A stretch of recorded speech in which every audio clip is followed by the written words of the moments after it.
Bismillahirrahmanirrahim. Assalamualaikum warahmatullahi wabarakatuh. Selamat pagi, salam sejahtera buat kita semua. Alhamdulillah wa nikmatillah wa syukrillah wa la haula wa la quwata illa billah.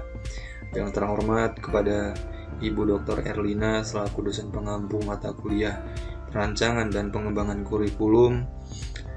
Ya, baiklah, langsung saja. Di sini kami dari kelompok 4 yang beranggotakan 3 anggota. Yang pertama ada saya Bambang Hiriadi, lalu yang kedua ada Bu Dian Agustin, dan yang ketiga ada Ibu Siva.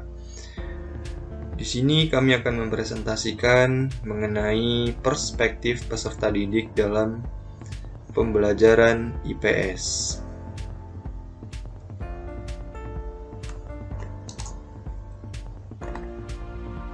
Pertama-tama kita perlu ketahui terlebih dahulu mengenai apa itu perspektif. Jadi perspektif itu merupakan sebuah sudut pandang atau cara pandang seseorang terhadap suatu hal, situasi, ataupun topik tertentu. Hal ini mencakup cara seseorang melihat, memahami, menginterpretasi dunia di sekitarnya. Perspektif ini melibatkan pengaruh dari latar belakang, pengalaman, nilai-nilai, dan keyakinan seseorang terhadap cara mereka memandang sesuatu. Jadi perspektif ini bersifat subjektif karena berasal dari sudut pandang individu. Mengapa? Karena setiap orang memiliki pengalaman dan latar belakang yang unik, yang berbeda-beda, sehingga perspektifnya itu dapat bervariasi.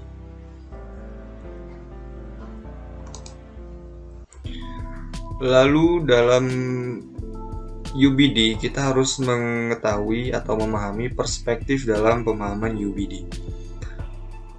Possessing perspektif atau bisa dikatakan memiliki perspektif dalam pemahaman UBD atau Understanding by Design ini merujuk bahwasanya pada kemampuan peserta didik untuk melihat dan memahami suatu topik ataupun konsep dari berbagai sudut pandang atau dimensi. Mengapa? Karena di dalam pemahaman UBD atau penerapan UBD ini dapat dikatakan untuk merujuk pada tujuan pembelajaran dengan cara apa? Dengan cara untuk menganalisis kebutuhan peserta didik. Salah satunya yaitu untuk mengetahui kulturasi budayanya gitu, yang sudut pandang budayanya itu yang berbeda-beda seperti itu. Oke, lanjut. UBD itu merupakan salah satu model rancangan pembelajaran yang menekankan pada pemahaman yang mendalam dan transfer pengetahuan. Jadi bukan hanya menghafal fakta. Karena apa? Karena UBD ini bersifat student center learning atau pembelajaran yang berpusat kepada peserta didik. Seperti itu. Lalu peserta didik diajak untuk melihat suatu konsep atau topik dari berbagai sudut pandang. Hal ini dapat mencakup pemahaman tentang bagaimana konsep itu diterapkan dalam kehidupan sehari-hari. Lalu bagaimana berbagai disiplin ilmu melibatkan konsep tersebut, atau bagaimana pandangan budaya berbeda dapat membentuk interpretasi terhadap suatu konsep. Ya, kita lanjut ke selanjutnya, yaitu mengenai contoh konkret bagaimana peserta didik melakukan perspektif pada pembelajaran IPS, salah satunya mengenai kelanggan dan kebutuhan. Bisa kita lihat pada aktivitas 1 bahwasanya dari hasil diskusi kelompok mengenai jenis-jenis kegiatan ekonomi untuk memenuhi kebutuhan. Jadi pada tahap ini guru sebagai pengajar harus mewadahi forum untuk peserta didik agar apa? Agar dapat berdiskusi mengenai isu-isu ekonomi yang sedang terjadi. Kemudian peserta didik itu diminta untuk mengemukakan perspektifnya berdasarkan pemahaman dari hasil diskusi dan dibahas dengan kelompok lain untuk memperluas mengenai pengalaman dan dapat menerima saran dari rekannya untuk memperkuat perspektifnya atau sudut pandangnya. Seperti itu. Lanjut pada aktivitas kedua, peserta didik melakukan kegiatan pengamatan tentang kelangkaan dan kebutuhan di masyarakat. Pengajar menginstruksikan peserta didik untuk melakukan pengamatan di lingkungan tempat tinggal peserta didiknya.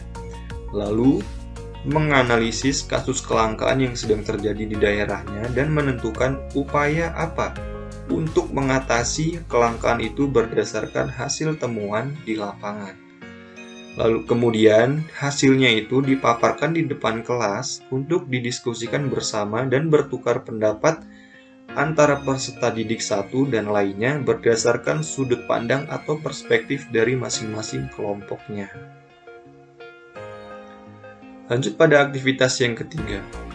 Berdasarkan penemuan selanjutnya, peserta didik menulis opini atau jurnal mengenai kasus kelangkaan dan kebutuhan.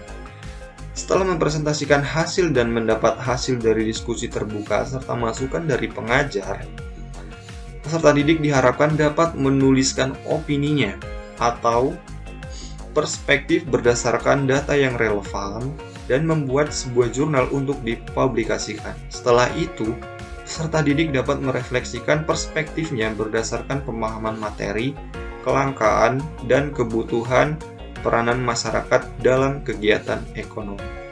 Ya, baiklah, dari seluruh pemaparan materi yang saya paparkan tadi, dapat disimpulkan bahwasanya semua contoh ini menunjukkan bagaimana seorang siswa dengan perspektif atau sudut pandangnya di mata pelajaran IPS, ilmu pengetahuan sosial, dapat menunjukkan keaktifannya, ketertarikannya, dan pemahaman yang mendalam terhadap isu-isu sosial, politik, dan ekonominya.